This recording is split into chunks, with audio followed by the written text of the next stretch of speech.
mais um vídeo da série Trabalhando as Competências Socioemocionais. O objetivo dessa série é a gente desmistificar ou até mesmo eliminar a insegurança que alguns professores podem ter em colocar o trabalho das competências, das habilidades socioemocionais dentro do seu planejamento. Então, olhando para aquilo que eu já faço, é eu ter a intencionalidade didática clara para saber eleger que, em muito do que eu já proponho, as habilidades socioemocionais podem estar lá, podem ser colocadas lá se ainda não estiverem e ainda por cima podem ser potencializadas. Eu sou Vanessa Henrique, este é o canal Educavox, seja muito bem-vinda. Hoje nós vamos falar sobre autoconfiança. Esta está dentre as habilidades socioemocionais que estão previstas lá da BNCC, que devem compor os currículos, as propostas curriculares, os PPPs das escolas, o plano de ação do professor, e a gente pode elencar inúmeras estratégias para isso.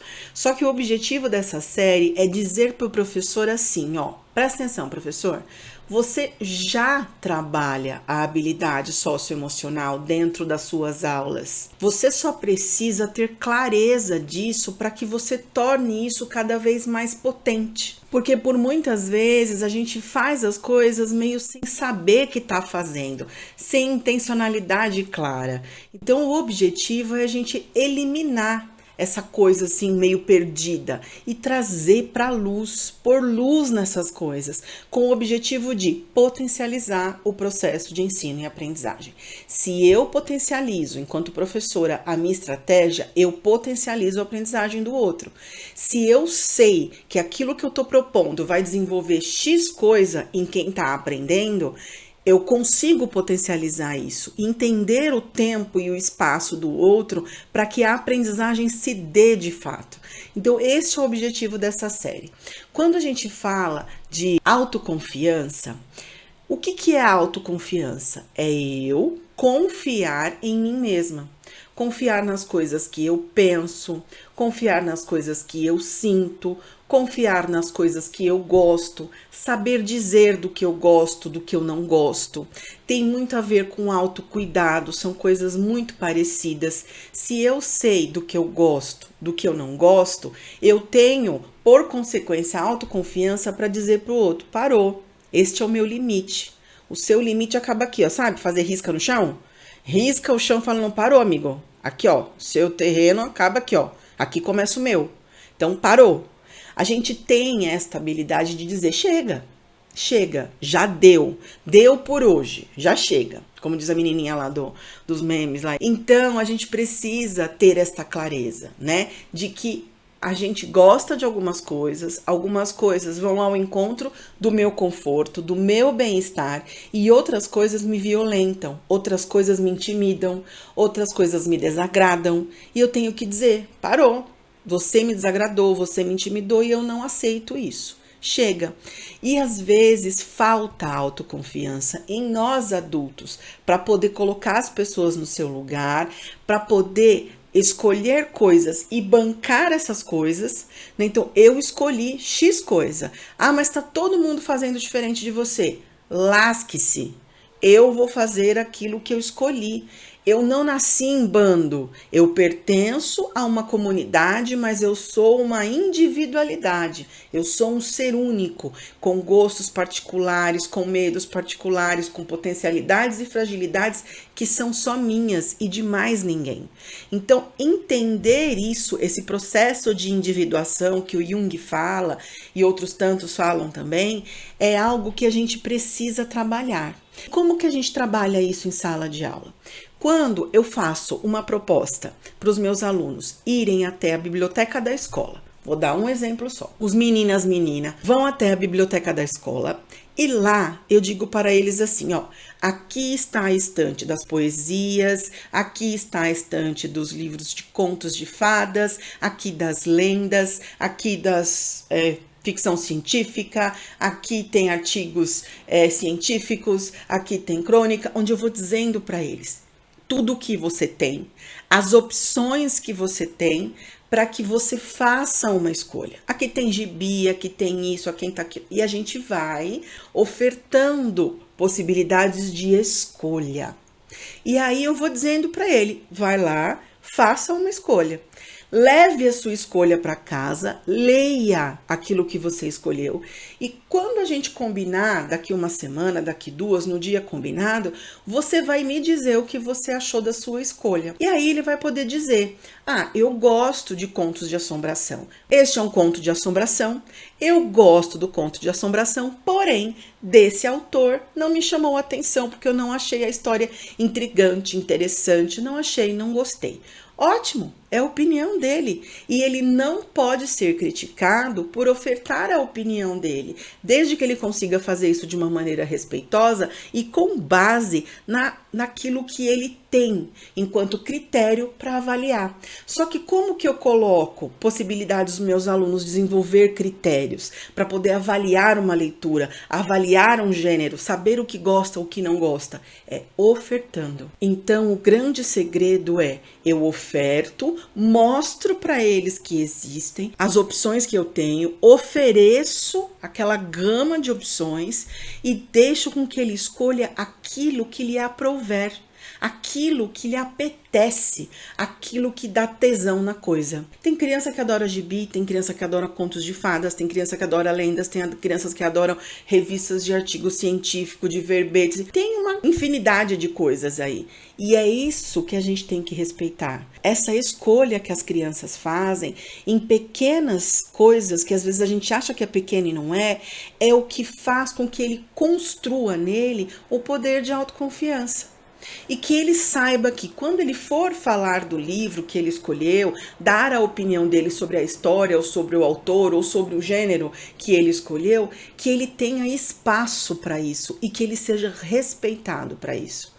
Porque uma vez que ele se sinta respeitado para dar a opinião dele, ele vai construir isso paulatinamente e ele vai saber se colocar. Ele vai aprender que eu tenho que falar no tom para que todos ouçam, que eu preciso dar a minha opinião sem ofender ninguém. Isso a gente vai trabalhando. Como ele não quer ser ofendido, quando alguém for dar uma opinião sobre algo dele, algo que ele produziu, ele também não pode fazer o mesmo com o outro. Então a gente vai fazendo essas trocas. Outra possibilidade, atividades diversificadas dentro da sala.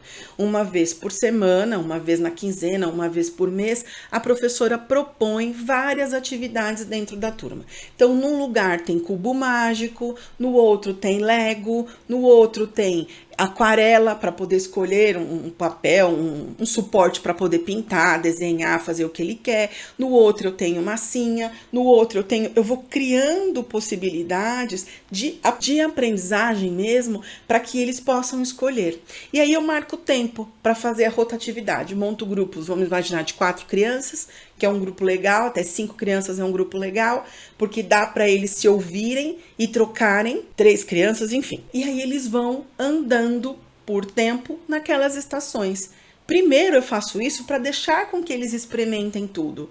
E depois eu digo para eles assim, agora vocês podem ir para a estação que vocês quiserem. Divide, mas alguma vai ficar lotada? A gente rearranja. Então, todo mundo escolheu a massinha, então vamos combinar assim, este grupo fica na massinha e esses outros 2 aqui vão fazer outras coisas. Eu marco o tempo, depois todo mundo volta aqui. Vamos escolher a primeira opção, a segunda opção, enfim, eles vão tendo a oportunidade de construir os seus próprios critérios na hora de escolher e ter confiança na própria escolha. Saber que é só uma escolha, não tá certo ou tá errado. É uma escolha que implica em consequências e eles bancam a consequência daquilo.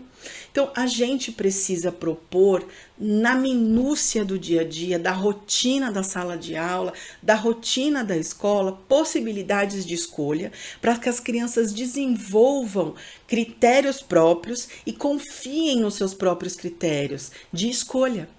Porque não tem como você construir as suas coisas se você não tem opções. Você precisa ter opções. Por isso que a escola tem um papel essencial quando vai falar em oferta, em mediação de conhecimento. É indiscutível o papel da escola. Então, isto Esses exemplos que eu dei agora foi só para te inspirar, mas eu tenho certeza que cada professor consegue vislumbrar dentro da sua criatividade uma infinidade de possibilidades. O que precisa estar garantido é que as crianças conheçam o mais possível de opções, que elas possam fazer as suas experimentar essas opções, que elas possam fazer as escolhas acerca dessas opções e possam se sentir confiantes, onde elas têm um espaço que a respeitem pelas escolhas que elas fazem, porque isso vai fazendo com que elas ganhem cada vez mais autoconfiança. E aí, para finalizar, eu vou ler para vocês a minha anotação aqui, ó.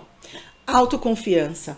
Não ter medo de expor sentimentos e opiniões, ser capaz de assumir posições e defendê-las com prioridade.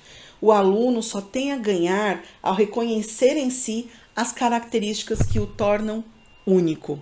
Então, isto é um trabalho de formiguinha, que precisa ser feito todos os dias, invariavelmente todos os dias, nos pequenos detalhes da rotina, na escolha da cor da folha que vai usar, na escolha do livro que vai ler, do gênero, do autor, na escolha do brinquedo que vai usar, na escolha do espaço que vai brincar, na escolha dos amigos com que vai se relacionar, enfim. Só que para eles ter a opção de escolher e desenvolver, saber do que eles gostam de fato, é preciso que o professor assegure opções. E muitas opções. À medida que as crianças vão ganhando mais maturidade, eu tenho, no primeiro ano eles têm determinada característica, no segundo determinada, no terceiro, lá no quinto é outra, no sexto, no oitavo, no nono.